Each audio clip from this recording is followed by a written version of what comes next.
तो यहाँ से गए, उनके भाई गए मछली वाले, तो वहाँ देखे तो पुलिस लगे थे और जो हमारी नंद थी वो लिटाई थी वैसे।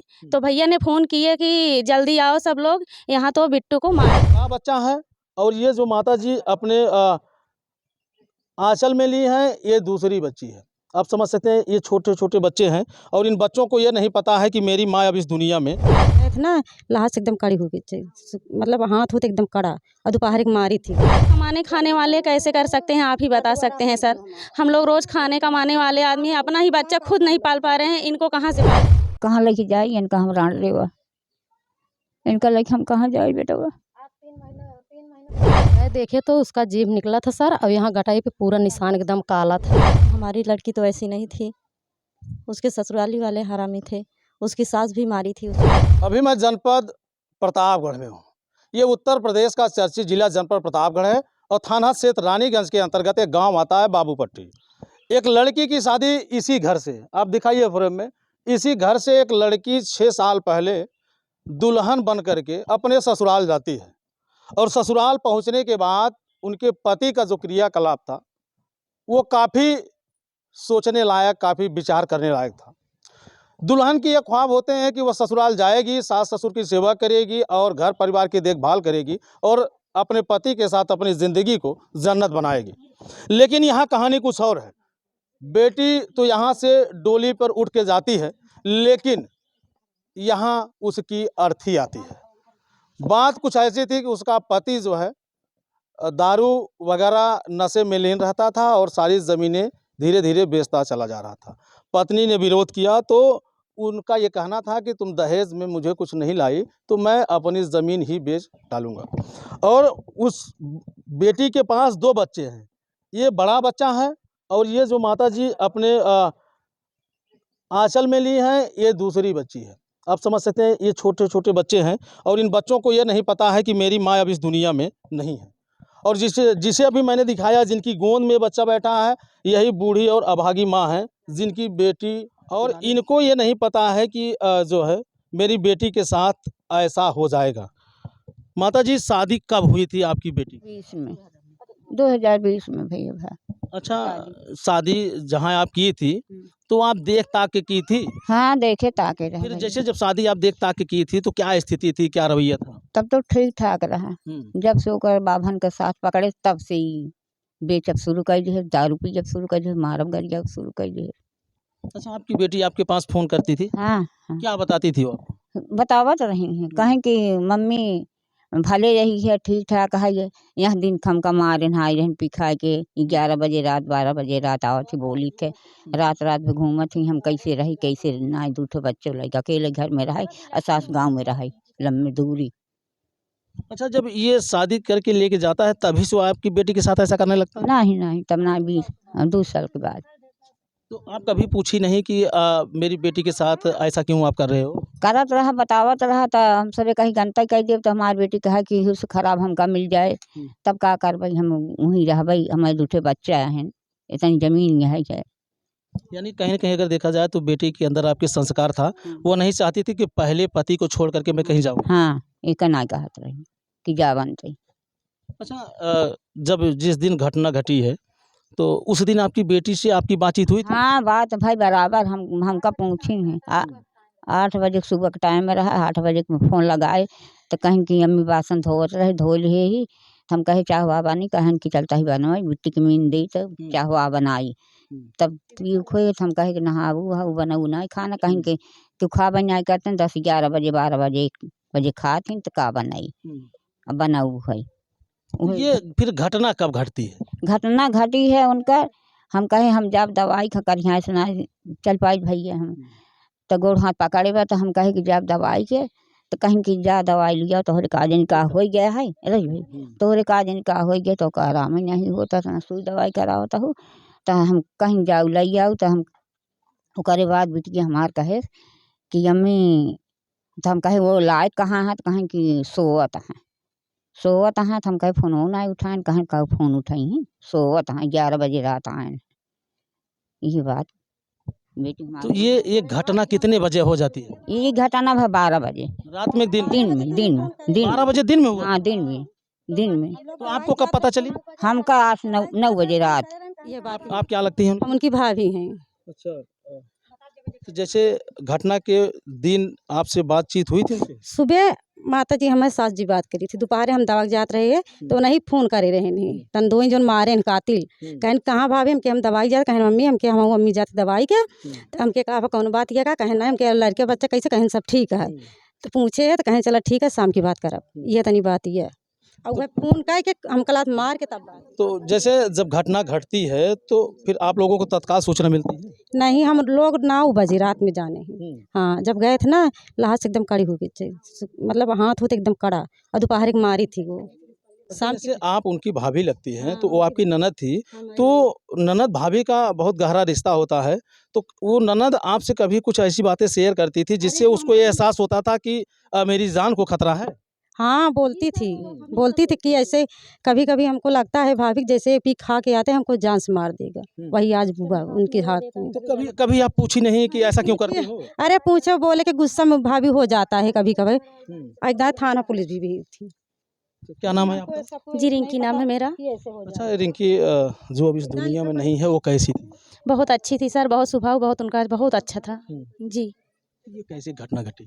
जी हम लोग तो शाम की 9 बजे जान पाए थे, हम लोग सोने जा रहे थे तब हम लोगों को सूचना आया, वो भी मेरे गांव का एक लड़का वहां रहता था, कोई सूचना दी कि वहां जो आपकी गांव की बेटी है वहां पे बहुत पुलिस लगी है किस बात के लिए, तो वो भैया घर पे फ़ोन किए थे कि जाकर देखिए वहाँ क्या घटना घटी है। तो यहाँ से गए, उनके भाई गए मछली वाले, तो वहाँ देखे तो पुलिस लगे थे और जो हमारी नंद थी वो लिटाई थी वैसे। तो भैया ने फ़ोन किए कि जल्दी आओ सब लोग, यहाँ तो बिट्टू को मार दिए हैं सर। तो हम लोग गए तो ऐसे लिटाई थी। अच्छा, जब आप वहाँ पहुँचती हैं, बॉडी देखती हैं, तो बॉडी देख करके आपको क्या लगता है कि मतलब उसके साथ कुछ? सर हमें ऐसा लग रहा था किसी चीज़ से उनको दबा के मारा गया है, क्योंकि उनका घर जहाँ था वो छप्पर था, ऐसा हमारे लोग के सर के ऊपर ही था, अपने से नहीं कुछ कर सकती है। तो वहाँ के आसपास के लोग जो थे वो क्या बताएं? जी वहाँ कोई नहीं था, जहाँ उनका घर है एकांत में है और सड़क के किनारे है, वहाँ कोई नहीं था, सिर्फ जो मुस्लिम लिया था ज़मीन वही था। उस मौके पे भाग गया था वो भी, जब यहाँ के लोग गए मायके वाले तो भाग गए थे। अच्छा, क्या ये बातें सही हैं जो चल रही हैं कि वो सारी ज़मीनें अपनी बेचते जा रहे थे? जी हाँ, सारी ज़मीनें वो बेच दिए थे। अच्छा, यहाँ जब जो है ये सारी चीज़ें हो रही थी, जैसे मारना पीटना, ज़मीनें बेचना, तो क्या उस दरमियान कभी उनका पति यहाँ पे आया? जी हाँ आते हैं, बस रात में आते थे और रात ही में चले जाते थे। तो कभी आप जो है उनको समझाने का आप लोगों ने प्रयास नहीं किया? जी बहुत समझाने की कोशिश की है सब लोग कि एक घर की बात है, घर में ही रह जाए।